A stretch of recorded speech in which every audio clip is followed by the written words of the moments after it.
Hello and welcome. In this brush creator video, we're going to be creating brushes together. So I'm going to show you the brushes that we're going to be doing, explain what you're going to learn, and then we'll get started. So here I have Charcoal Flat 3. You notice this brush has a couple interesting dynamics. Let's zoom in and look at those. So here on the outside, we have little bits of dust. This dust is creating a realistic charcoal effect. There's also smudging here on the brush. Notice that it smudges on the bumps of the paper. This is lovely and something I'm a big fan of. I'll show you how to turn that on and turn that off and adjust it by speed. Let's look at our next brush. Here we have a brush. This one I've named lovingly Impasto Monster. Here, as we push, we get thicker impasto. With lighter pressure, we have low impasto, and heavy pressure, we have high impasto. Now this brush allows us to cut into the impasto and kind of shape it to our needs. This captures watercolor. So if you're diffusing watercolor and you want to create a shape and a pool of colors, this is a way that you can do it. We'll be talking about how to make impasto adjustable with pressure. The next brush we're going to make, this one is a watercolor brush, and this one is an opaque watercolor brush. So we do not have pigments on. We're using over here in the properties panel of watercolors, we're using the opaque option here. What this means is that if I have one color and I paint over it, we're going to see the new color go on top of it, not overlay it. Let me show you the overlaying. Notice how this here doesn't have the same color. It's doing kind of a multiplying effect. What I like about this brush and what I'll be teaching in this video is how to keep it from diffusing too much. So here we're painting with high pressure. We're doing low opacity.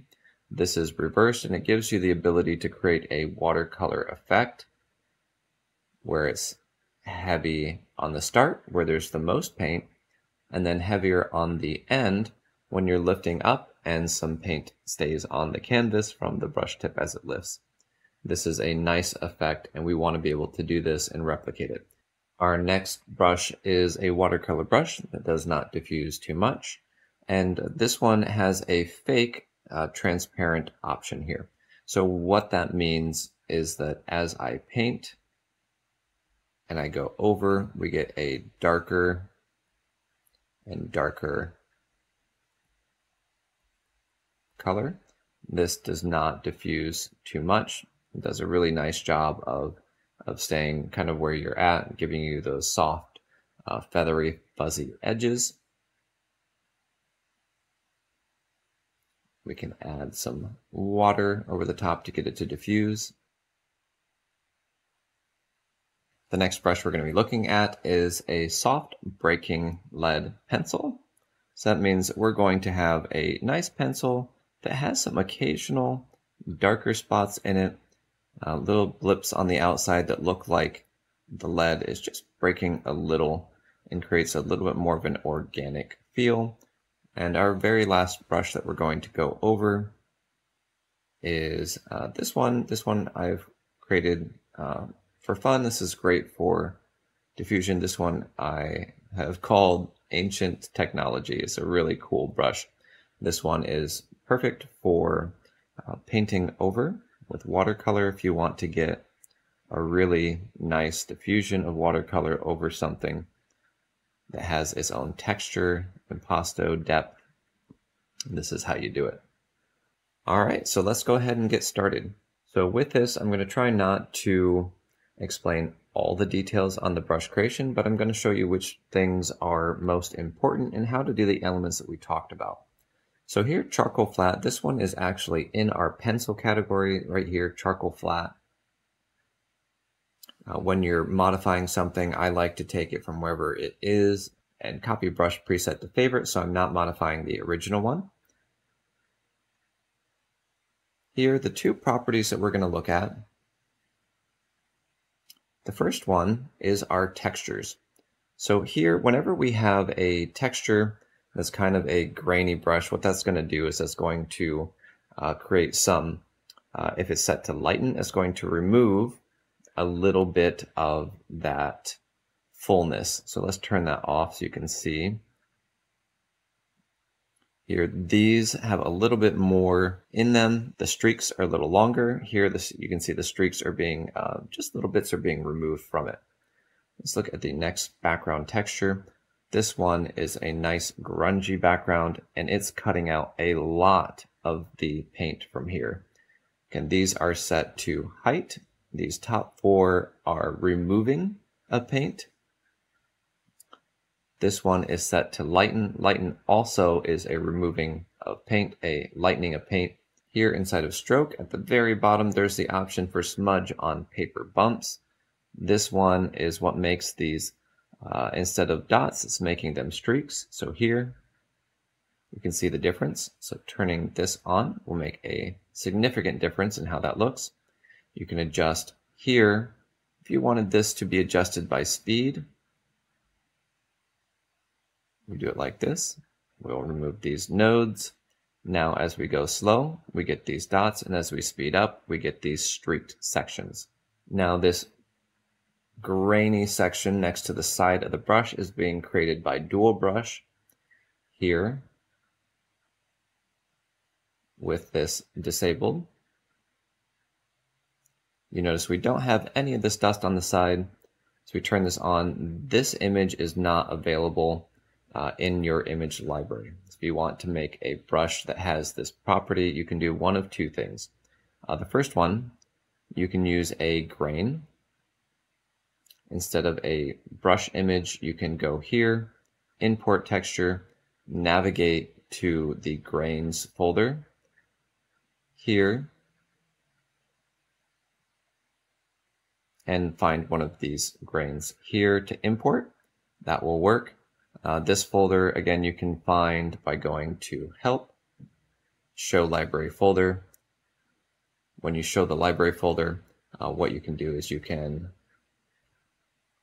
here just tap on it. Up here there's an ellipsis, and you can pin to quick access. Then it will show up over here like it does in mine. You can see grains. So you can do that, and that will create this fuzzy and dusty outline. This one has the outside removed. So this is completely black on the outside, and then all the grain is on the center. Now to get this to go on the outside, this size and the shape here, this dual brush shape and this shape have enough overlap that we're going to see the dust just here on the outside. If I were to increase the size here, you would notice that the dust is much larger and further out. So let's reset that. If we increase the count, we can increase the amount of dust. All right, let's move on to our next brush, the Impasto Monster. Oh, and I have an extra bonus for you at the end of this, a multicolored oil brush. Okay, our Impasto Monster, here, this one, again, we're pushing really hard, and that's creating this extra thick impasto. This is simpler than you might think. Stroke, to have the absolute maximum amount of paint on the canvas, spacing being set to 1, is going to make a big difference. This is probably the most critical component. In paint, max impasto height and max impasto smudge. With these set to 50, this is fine. If you start going higher, it starts to get a little funky. So keep these as they are. Thick impasto is not important to have turned on or off. What's important to note is that we're using the paint and blend mode. Now you can use paint. Notice that we have more of a reaction with the canvas texture here. In paint mode, if we switch to paint and blend, keyboard shortcut 3, this is how I have this one set up. Now blend, this is a very heavy start to this. What this allows us to do is with light pressure, we can nudge and push this thicker impasto. Paint is set to not start until we push to medium pressure. So here you can add impasto. If I tilt the stylus, I can direct where this is going. And the shape here, this is just a dark line. So we could use a pencil to create something like this, or even our charcoal. You would select it like this. And let's go back to our impasto monster brush. Here, you'd click on import selection. Let's deselect so we can paint on the canvas again. Now we have a grainy, thick, controllable with pressure impasto brush. This here, I have contrast set high. This is important for a couple different things. You can play with that to get the brush to be controllable with tilt. The angle here, I have pen tilt turned on. I'll show you all my settings here. Nothing in textures. Here are my settings. My texture strength curve. Stroke, again, spacing set to 1, very important. Shape and grain, here's my settings. All right, let's look at our watercolor brush, our opaque watercolor brush. Now, let's bring this up lighter so we can see it going over the top. Now this one doesn't diffuse a whole bunch. This is on purpose. And I have it set to, again, add a little paint as it lifts. Have a little bit more opaque color, more paint as you start with light pressure. Let's look at how that's set up. Here in stroke, opacity, pen pressure, this is set to very high opacity with low pressure. Again, you can see it with this line. And then almost no paint as we get further along. This allows us to paint really low opacity areas and then increase the paint here at the end with light pressure. We're going to clear our canvas and look at how spacing plays a role. Spacing, this is this shape and grain, this splat. It's going next to each other, next to itself, all but 20%. So as we bring this to the left, this is increasing the number of times that this goes on the canvas. Now this is also increasing the amount of water that goes on the canvas. So if you're trying to create a watercolor brush and it's doing far too much diffusion,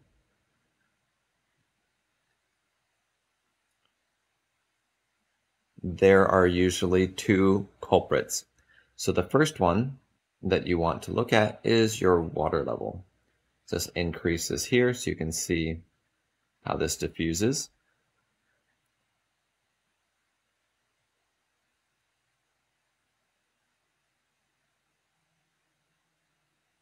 We've got a nice amount of diffusion, but it doesn't spill and bounce off the end, which I like a lot. Now if we decrease the spacing even further, notice that this is going to diffuse further because more splats have been laid down. Each of those contains some water, so that's going to diffuse even further. Let's reset this. If we increase the water over here, it will diffuse even more. And keep in mind that here in visual settings, the amount of absorbency actually plays a significant role in how much this diffuses. If we bring absorbency down to 1, absorbency to 0, and we paint here at the top, you're going to see that this paint, this wet diffusion, continues and travels further and further and further because it's not being absorbed into the paper. It's like you're painting on glass. All right, let's bring this back up to 7. Let's do that same thing.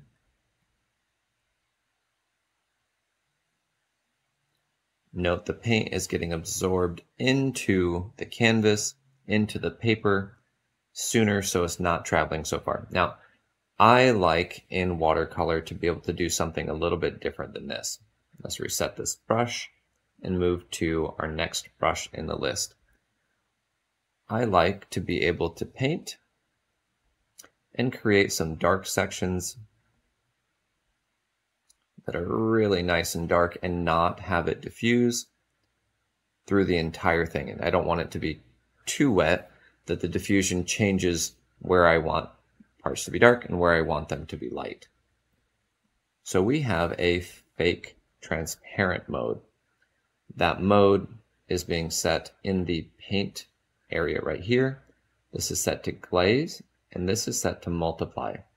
I have the opacity turned down. I'm going to show you what this looks like turned up.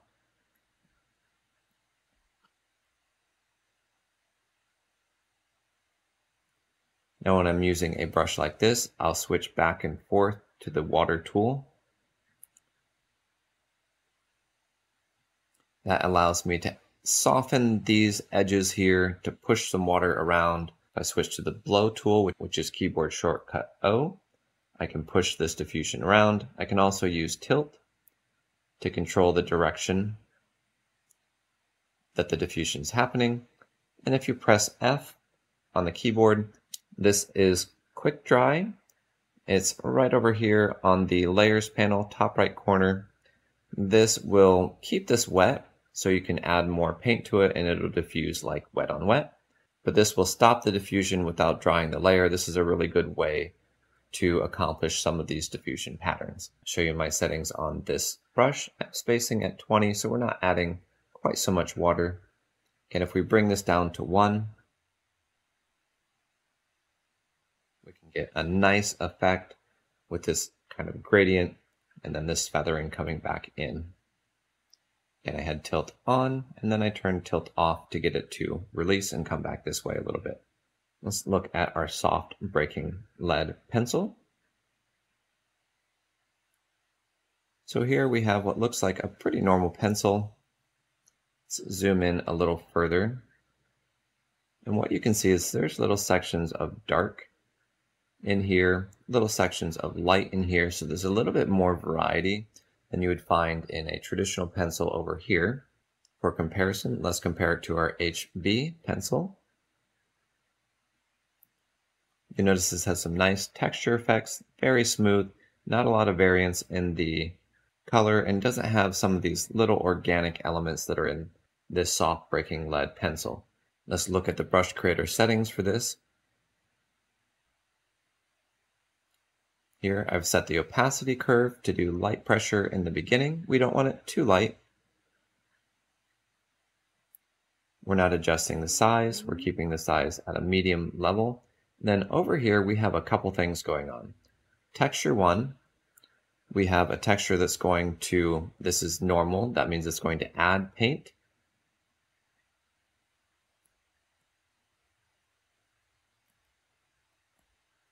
If we increase the depth, you're going to see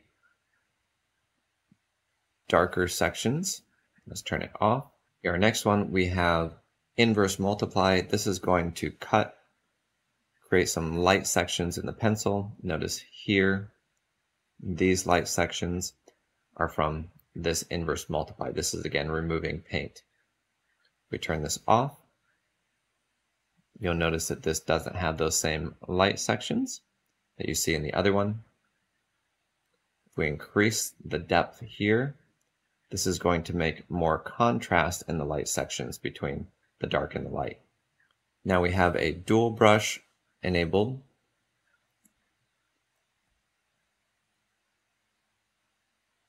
When this is off, notice that we don't have those little black specks here. We could actually do a couple things to improve this. We can increase the scatter or the spacing jitter. Notice that this pushes them slightly off.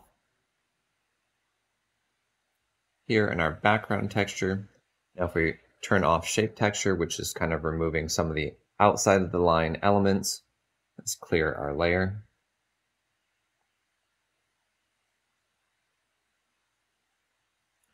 You can see we've got some darker spots here created by this second background texture. And I want to point out our blend mode for the dual brush is set to linear dodge. All right, let's look at our last brush here. And then we're going to make this one a multicolored brush right at the end. Let's turn on metallics.